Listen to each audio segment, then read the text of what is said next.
That's all I know. I'm trying to make a phone. If I get it right, I know, I know, I know. But you know, Quan, you that nigga you say you was. Perfect. I just want to sage and cleanse our space because I haven't in a while. And some fuck shit has been happening, so boom, boom, boom. But yeah, so I just want to start on some little videos that I can do about topics on spirituality and life and shit because I need a hobby. Like, I have fell off on a lot of shit and I just been so focused on work and school and shit, and it's not really helping with my mental state. So I'm gonna start doing these type of videos just to get my thought process out and maybe give y'all some information. So today I want to talk about the concept of time. You know, we've been told throughout our lives that time heals all, just give it some time, feel me? When in reality, I've grown to learn that time is such a toxic concept. It's such a toxic system that we pay attention to throughout our lives, which makes sense because, in this society, we do work, we go to school, we have things to do, and we need a concept of time in order to do those things, you know what I'm saying? And to live and survive. But when it comes to healing and telling people it just takes some time, I feel like that's a misconstrued way of viewing things because time is just this calculation, this measurement of the movement of energy, you know, or the movement of objects in the sky, such and such. Just basically, it's a movement of energy, is what we call time. And if energy is moving and you have these feelings, if that's all that it is, you're probably just feeling what you're feeling is probably going to be constant up until the point that you yourself is just tired of feeling that way. And that's really just how I go about things, like I feel so deeply about a lot of shit. And usually as time passes, I still feel the same way I did beforehand. The only thing that decreases the value of how I'm feeling is the fact that I get tired of feeling that way. If that makes sense. I don't know if I'm explaining this correctly. I'm just going off the top of my head, but that's basically what it just comes down to. So, in reality, does time really make an effect, or is it just the way your mental setup, or the way that you start viewing things as things start to go on? I feel like the most effective way, rather than time, would be changing your perspective, you know? Because honestly, when you think about it, that really just happens. When time keeps going on, your perspective on shit really just changes rather than the fact that time has changed. You see, you could feel the same way about something in December and January and February, but if you chose, if you choose that in December, I don't want to feel this way no more. Let me start to work on my mind and change my thought process and change the way that I digest this information and how I emotionally give off based on this information. There's going to be a lot more difference in that in December than if you just wait it out and wait it out and wait it out. So I feel like if we all just took a tune to be more mindful of how we react to things and start changing our reactions to things rather than just letting time deal with it, it'll be a more beneficial way to deal with things. And I feel like that embodies what healing is rather than the passing of time. So that's really just something that I wanted, a little thought bubble I just want to put out there. Also, I want to talk about a couple crystals that I love to have on hand. Rose quartz, one of my favorite crystals of all time because it just oozes love to you. Like, once you see this crystal, don't you think like, God damn, that shit is, especially when it be hitting the sun, because the sun really hitting today. That shit is hitting. Don't it just like, damn, that shit's so beautiful. So rose quartz is really all about love and self-love.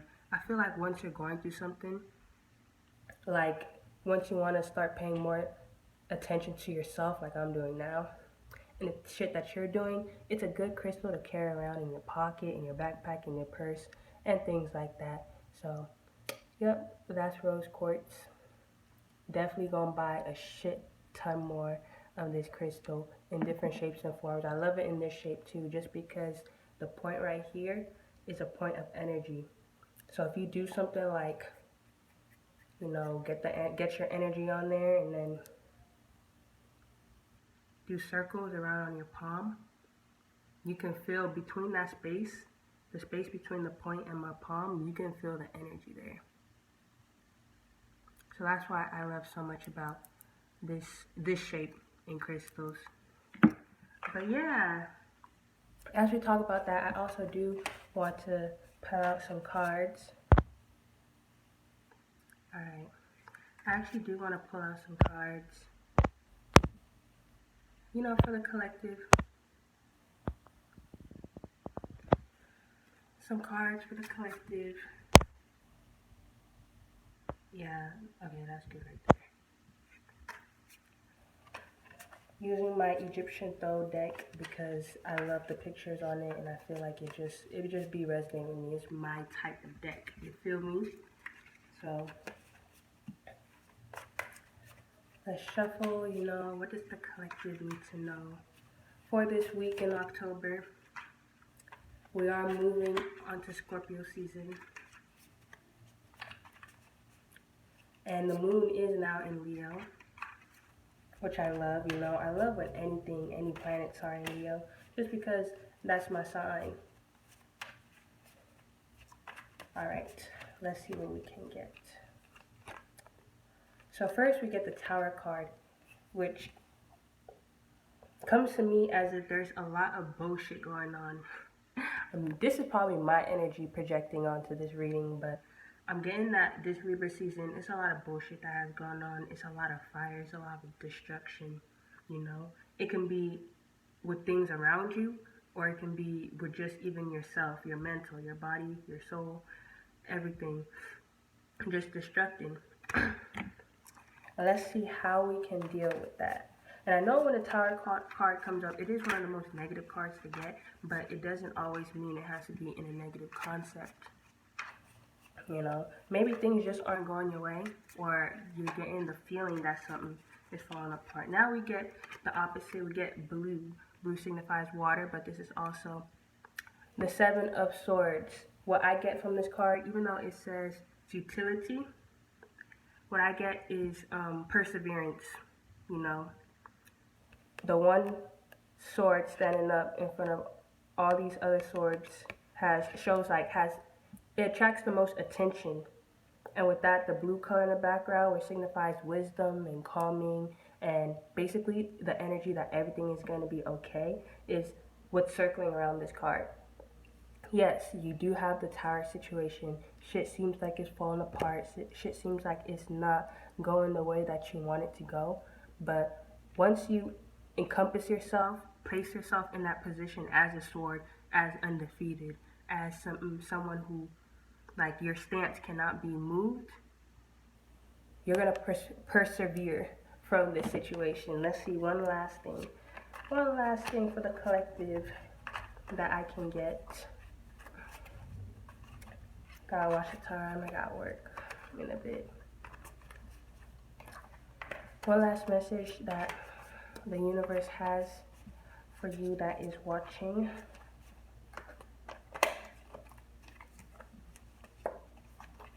Ace of Cups, perfect. It's like the happy ending to this whole entire story. So we did get the Tower card signifying that, okay, it's some bullshit going on, you know, bullshit behind the scenes, in the scenes, right in front of your face, whatever, however it resonates with you, is some bullshit that's going on. But then we have perseverance, stand your ground. But what the fuck am I trying to say? Stand your ground is what I'm trying to say. Stand your ground, assert your position, set your boundaries. and you are gain abundance. The Ace of Cups means flourishing. It means fulfillment, overflowing. The cup, in most cases, the cup fills and it displays as if it is overflowing, which means that you're gonna get a nice overflow of abundance, whether that's financially, spiritually, mentally, in whatever case where you feel like you need an overflow of, that's what you're gonna get in this case. And it's a beautiful card, Ace of Cups. Well, my favorite card, it is water sign card. It could be with your feminine side, feelings, intuition, such and such. But for this reading, we are getting that whatever issues that you have right now, it's not going to take long. Assert yourself. Set your boundaries. Don't spread yourself too thin. This card. Don't put your attention elsewhere. Don't spread yourself too thin. And you will find abundance. What a beautiful ass reading. I hope y'all had a grand rising and have a grand day and a week. That's the collective reading for the week. Please take into consideration if it resonates with you. If it does not, leave what does not resonate with you for someone else. No, it's one of the best ways to practice letting go. Feel me? And yeah, that's basically it. I hope you guys all have a beautiful day. And I'll see you guys whenever next time I feel like doing this shit, okay?